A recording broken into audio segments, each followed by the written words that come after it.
빌립보서 4장 4절에서 7절까지 우리 한 목소리로 같이 읽겠습니다. 시작. 주 안에서 항상 기뻐하라. 내가 다시 말하노니 기뻐하라. 너희 관용을 모든 사람에게 알게 하라. 주께서 가까우시니라. 아무것도 염려하지 말고 다만 모든 일에 기도와 간구로 너희 구할 것을 감사함으로 하나님께 아뢰라. 그리하면 모든 지각에 뛰어난 하나님의 평강이 그리스도 예수 안에서 너희 마음과 생각을 지키시리라. 아멘. 응답받는 기도의 삶, 응답받는 기도의 삶이라는 제목으로 함께 은혜 받기를 원합니다. 빌립보서는 로마 감옥에서 주 61년경에 바울 사도가 기록한 것입니다. 바울 사도는 복음을 위해 날마다 살았지만 그에 따라오는 것은 온갖 박해와 핍박이었습니다. 그렇다면 인간적인 입장에서 보면 하나님을 원망하고 낙심과 절망으로 살아갈 수밖에 없습니다. 그러나 로마의 답답한 감옥에 갇혀있는 바울 사도는 성경 어느 곳을 보아도 그곳에서 낙심, 좌절, 원망하였다는 말이 없습니다. 오히려 그 감옥 안에서 기쁨과 감사와 은혜가 넘쳤다고 고백하고 있습니다.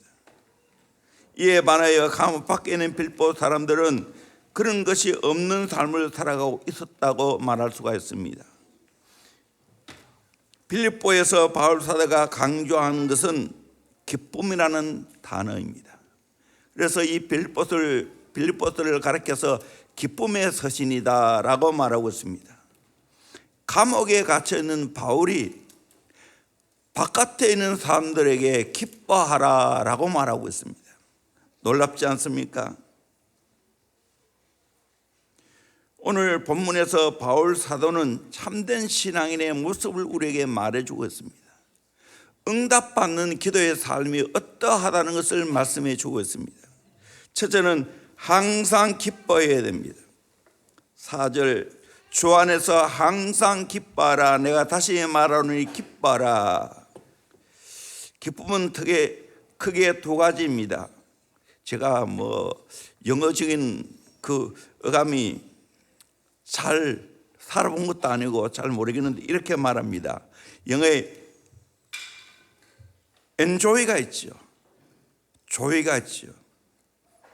enjoy는 세속적인 방법으로 기쁨을 만들어주고 즐거워하는 것이고, joy는 영적인 기쁨을 말합니다. 맞습니까?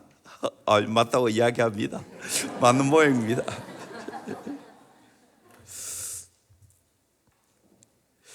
성령님이 우리에게 주신 것은 기쁨입니다. 기뻐해야 됩니다. 성령의 열매 중에 9가지 열매 중에 하나가 희락, 기쁨, 조입니다. 내가 성령 충만하면 항상 희락, 기쁨이 넘치는 삶을 살아갈 수가 있습니다. 사도행전에 보면 많은 박해와 핍박이 있었지만 그들은 기뻐했습니다. 사도행전 5장 41절에 사도들은 그 이름을 위하여 능력받는 일에 합당한 자로 여기심을 기뻐하면서 능력받는 일에 합당한 자로 여기심을 기뻐했다고. 내가 복음 때문에 마땅히 능력받는 거 당연한 일이라 생각하고 기뻐했다는 겁니다. 그것이 사도행전 초대교회의 모습입니다. 또 바울이 우리가 알다시피 빌립보에서 복음을 전하다가 얻어맞고 감옥에 갇히지 않습니까? 그때 바울은 한밤중에 일어나서 뭐 했습니까? 사도행전 16장 25절을 보면 한밤중에 바울과 실라가 기도하고 하나님을 찬송하며 제수들이 듣더라. 한밤중에 일어나서 기도하고 찬송했다는 거예요. 온몸이 만신창이 되었을 건데 그 가운데서도 하나님께 기도하고 찬양했습니다. 찬송했습니다. 그리고 야고보서 1장 2절에 보면 내 형제들아 너희가 여러 가지 시험을 당하거든 온전히 기쁘게 여기라. 여러 가지 시험 당합니까? 온전히 기쁘게 여기기를 주의 이름으로 축원합니다. 이건 하나님 말씀이에요. 왜? 이는 너희 믿음의 시련이 인내를 만들어내는 줄 너희가 알미라. 인내를 온전히 이루라. 이는 너희로 온전하고 구비하여 조금도 부족함이 없게 하려 함이라. 하나님이 여러 가지 시험 당할 때 온전히 기쁘게 여기라는 거예요. 결과는 온전하고 구비하여 조금도 부족함이 없도록 나를 만들어 주신다는 거예요. 여러분, 초등학교 어린 학생들은 시험이 아주 쉬워요. 간단해요. 근데 이제 고학년이 올라가면 올라가도 시험이 복잡하고 어려워요. 우리 신앙도 마찬가지입니다. 내 신앙이 영적으로 성장하고 성숙하려면 여러 가지 시험을 당해야 될 줄로 믿습니다. 그때 온전히 기쁘게 여기기를 주의 이름으로 축원합니다. 아멘. 절대로 불평 원망하면 안 됩니다. 온전히 기쁘게 여겨야 됩니다. 응답받는 기도의 자세는 기뻐해야 됩니다. 어떤 시험이든지 어떤 어려운 고난과 핍박 가운데서도 기뻐해야 됩니다. 두 번째로 간용을 알게 해야 됩니다. 5절 너희 간용을 모든 사람들에게 알게 하라. 주께서 가까우시니라. 간용 에피케이스라는 말입니다. 거의 번역이 불가능한 단어입니다. 토러런스라고 말하기도 하는데 이 간용은 칼빈이 말하기를 손해와 역경을 당해도 쉽게 넘어가지 않고 마음의 평정을 유지하는 영적인 인내라고 그렇게 말했습니다. 주님 안에서 누리는 기쁨이 반사되는 것이 간용입니다. 내가 주 안에 기뻐하면 다른 사람들에게 뭐로 나타날까요? 간용으로 나타나는 거예요. 까다롭게 나타나는 게 아니에요. 내가 주 안에서 기쁨이 있으면 여러 사람들에게 간용으로 나타나는 겁니다. 성도는 이렇게 마음이 넓어야 됩니다. 품어야 됩니다. 이기적이 아니라 이타적이 됩니다. 내 입장에서 생각하는 게 아니라 상대방의 입장에서 생각하는 거예요. 그게 간용입니다. 그래서 내가 응답받으려면 이런 간용이 필요합니다. 디도서 3장 2절에도 아무도 비방하지 말며 다투지 말며 간용하며 라고 말했습니다. 범사의 온유함을 모든 사람에게 나타낼 것을 기억하게 하라 라고 말하고 있습니다. 간용해야 할 이유가 뭡니까? 주께서 가까웠다. 재림이 가까운데 주님 다시 오는데 내가 아웅다웅 싸우면 되겠습니까? 특별히 교회에서 싸우면 되겠습니까? 부부가 싸우면 되겠습니까? 간용해야지. 세 번째로 바른 기도의 삶을 살아가야 합니다. 바른 기도의 삶이 구체적으로 무엇입니까? 첫째는 염려하지 말고 기도해야 됩니다. 아무것도 염려하지 말고 모든 기도를 다 동원하라는 거예요. 기도, 간구, 구할 것 아래라. 염려하지 말고 모든 기도를 동원하라는 거예요. 염려란 말은 메림나우라는 말인데 갈라진다는 거예요. 의자에 앉아 흔들거리고 있는 것이 염려입니다. 월이죠. 그래서 이런 말 있잖아요. 월이하다가 허리하다가 베리한다. 무슨 말입니까? 걱정하다가 바쁘게 살다가 무덤에 들어간다는 거예요.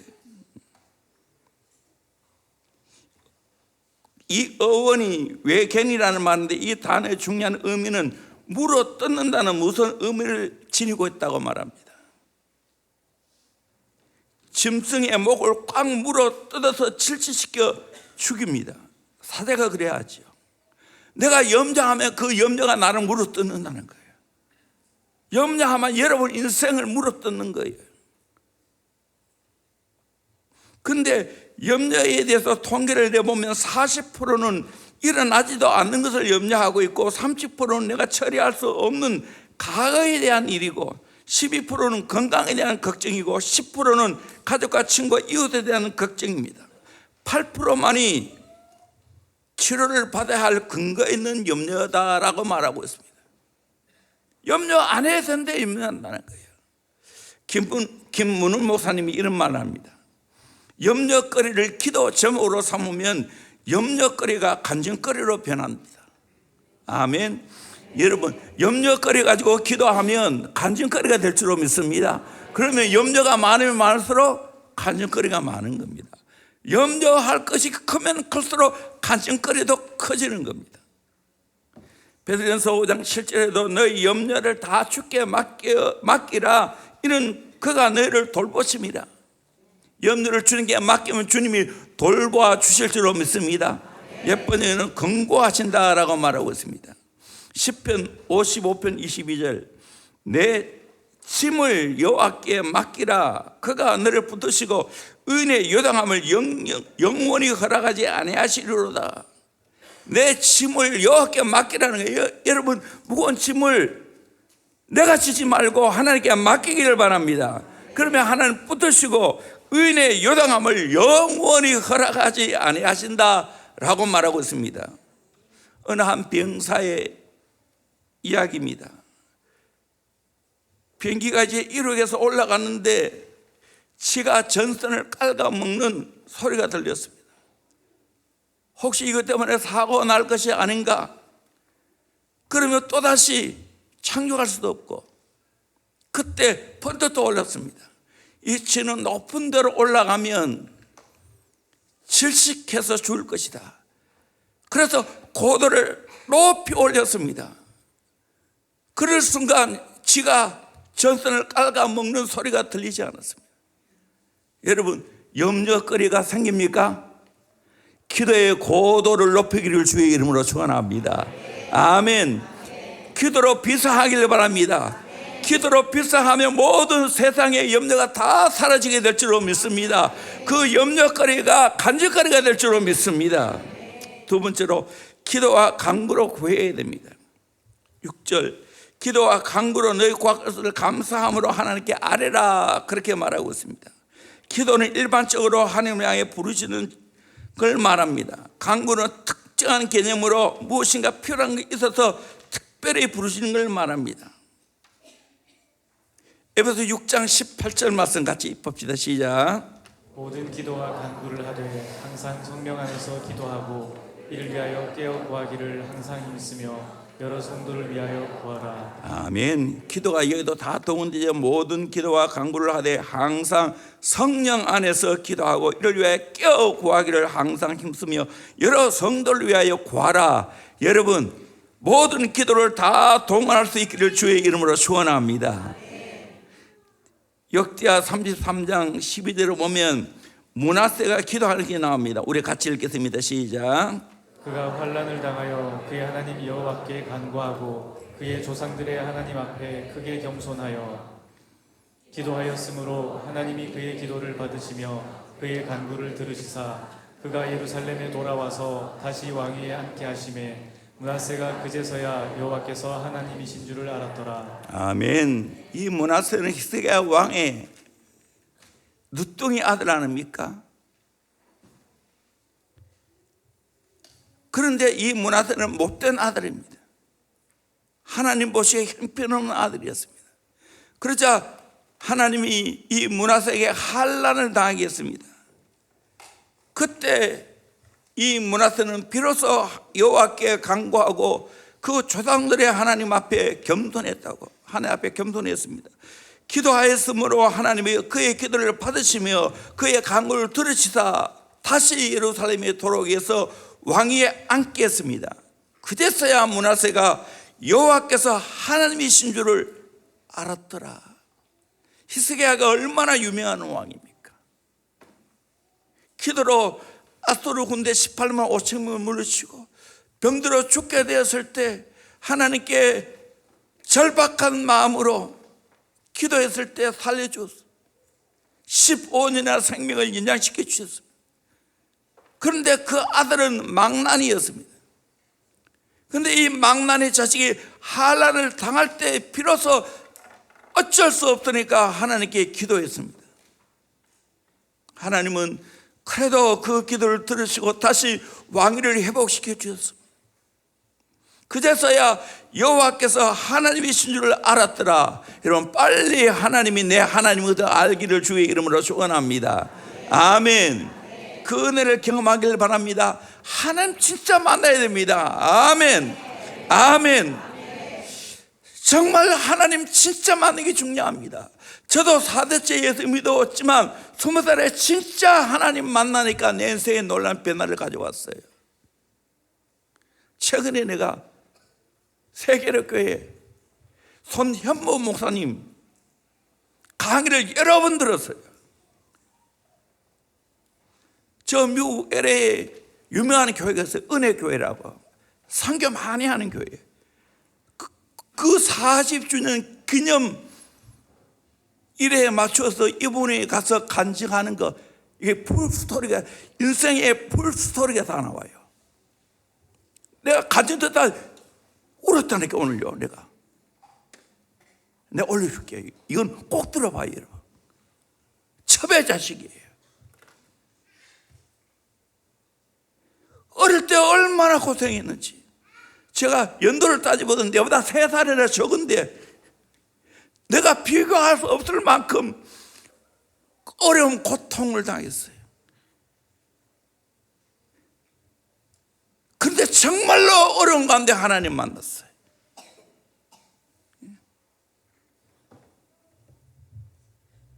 그러니까 이 사람은 무서운 것이 없어요. 하나님 두려워하니까. 코로나 때 얼마나 어려움 당했습니까? 목숨 걸고 세계력교회는 예배드리고 그 앞이 전부 잔디밭인데 그 잔디밭에서 예배 못 드리게 하니까 예배 드렸잖아요. 아, 어린 시절에 이렇게 하나님 만나니까 두려움이 없구나. 그래서 전도하구나. 나도 진짜 하나님 세게 만났는데 내보다 더 하나님 세게 만난 것 같아요. 그러니까 이렇게 세계적으로 쓰임받구나. 다음 세대를 위해서.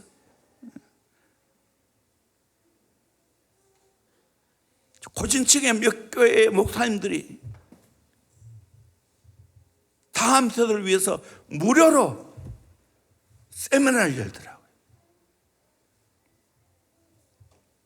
여러분, 하나님 제대로 만나기를 주의 이름으로 축원합니다. 하나님 제대로 안 만나니까 하나님 두려움이 없어. 마음대로 까불어도 돼. 제자 비전, 아이들 하나님 제대로 만나봐. 까불지 않아. 하나님 못 만나니까 까불어도 되지. 여러분, 부모님도 두려워하지 마세요. 내버려둬. 하나님 만나면 돌아와요. 인간적으로 이렇게 주목을 해가지고 인간적으로 비에 맞춰가지고 될 게 아니야. 그거 지났어 벌써. 고통 속에서, 환난 속에서 하나님 찾아야 살 길이 열리는 거예요. 아멘. 아멘. 도전해야 됩니다. 도전해야 됩니다. 여러분, 때로는 맞춰줘야 되지만 어느 시기에 가면 맞춰줄 게 아니야. 손해본 모든 그게 있더라고요. 엄마 전도하려고. 나는 엄마 예수 안 믿으면 금식하겠다고. 교회 나갈 때까지 금식하겠다고. 상태한 이야기 시간을 기도 못하고. 결국에는 그 엄마도 예수 믿고 그 형도 목사가 되고 또 그 누나도 전도사가 되고 또 권사가 되고 자식도 다 잘 됐더라고요. 간직거리가 너무 많아, 너무 많아. 하나님 제대로 만나면 그렇게 인생이 비참할 수가 없는데도 불구하고 하나님이 그렇게 하나님 앞에서 귀하게 쓰임받고 축복받는 모습을 보게 됩니다. 여러분, 뭐가 부족해요? 뭐가 모자라요? 뭐가 없어요? 하나님이 없어서 문제지. 하나님 못 만나서 문제지. 하나님 제대로 만나세요. 아멘. 여러분, 대형교회가 기도하니까 여러분도 기도하는 걸로 착각하지 마세요. 다 한 명 한 명 1대1로 하나님 제대로 만나기를 주의 이름으로 축원합니다. 아멘. 그런 기간 되기를 주의 이름으로 축원합니다. 하나님이 소낙비 같은 은혜를 지금 대형교회에 부어주고 있는 거예요. 지금 이 기회 놓치지 않기를 주의 이름으로 축원합니다. 아무리 소낙비가 쏟아져도 그릇을 엎어놓으면 한 방울 또 못 받는 거예요. 마음이 문제지. 베드로전서 4장 7절 만물의 마지막에 가까워왔더니 그러므로 너희는 정신을 차리고 근신하여 기도하라. 정신을 차리고 근신하여 기도하라. 아멘. 목숨 걸고 기도하기를 주의 이름으로 축원합니다. 해결 안 될 게 없어요. 세 번째로 감사함으로 기도해야 됩니다. 너희 그걸 감사함으로 하나님께 아뢰라. 염려하지 말고 감사함으로 하나님께 기도하기를 주의 이름으로 축원합니다. 감사는 과거의 축복과 현재의 은총을 근거로 해서 미래에도 축복을 주실 것을 믿고 맡기는 것입니다. 응답되어지는 것이 최선의 것이라고 인정하는 겁니다. 여러분, 모든 상을 감사함으로 받기를 주의 이름으로 축원합니다. 애를 내가 도무지 이해가 안 되어도 감사부터 먼저 하시기를 주의 이름으로 축원합니다. 이 상이 너무나 어려워도 여러분 감사부터 먼저 하시기를 주의 이름으로 축원합니다. 그러면 해결됩니다. 골로새 4장 2절에도 기도를 계속하고 기도에 감사함으로 깨어있으라. 기도에 감사함으로 깨어있으라. 여러분 감사함으로 깨어있기를 주의 이름으로 축원합니다. 네 번째로 기도의 응답이 나타납니다. 7절 같이 읽겠습니다. 시작. 그리하면 모든 지각에 뛰어난 하나님의 평강이 그리스도 예수 안에서 너희 마음과 생각을 지키시리라. 아멘. 응답이 어떻게 나타납니까? 내 마음의 평강으로 나타나게 될 줄로 믿습니다. 너희 마음과 생각을 지킵니다. 하나님의 평강이 내 마음과 생각을 지키며 나는 흔들리지 않습니다. 요동치지 않습니다. 이겨냅니다. 승리합니다. 이 세상에 주는 평안은 일시적이지만 주님이 주시는 평강은 하늘의 것이기에 영구적이고 불변합니다. 여러분, 내 기도가 마지막 결론 주님의 평강이 나의 마음과 생각을 지켜주시는 그 은혜가 있기를 주의 이름으로 축원합니다. 아멘. 내 삶을 바꾸는 것이에요. 응답받는 기도의 삶이 되어야 됩니다. 그러면 여러분 응답은 자연스러운 거예요. 걱정할 필요 없어요. 다 잘 되게 되어 있어요. 합력하여 선을 이루게 되어 있어요. 아멘. 그걸 믿으시기를 주의 이름으로 축원합니다. 우리 교회 헌신예배에 왔던 전창수 목사님, 전창수 맞나? 예? 한창수 목사님. 그분이 책을 이번에 최근 썼더라요. 롬 828. 무슨 말이에요? 로마서 8장 28절. 아주 좋은 책이에요. 한번 읽어보십시오. 내가 어제 싹 다 읽었는데. 또 그분이 우리 대경 컨셉트에 온 일부러 초대해서 그분의 삶을 쭉 들었어요.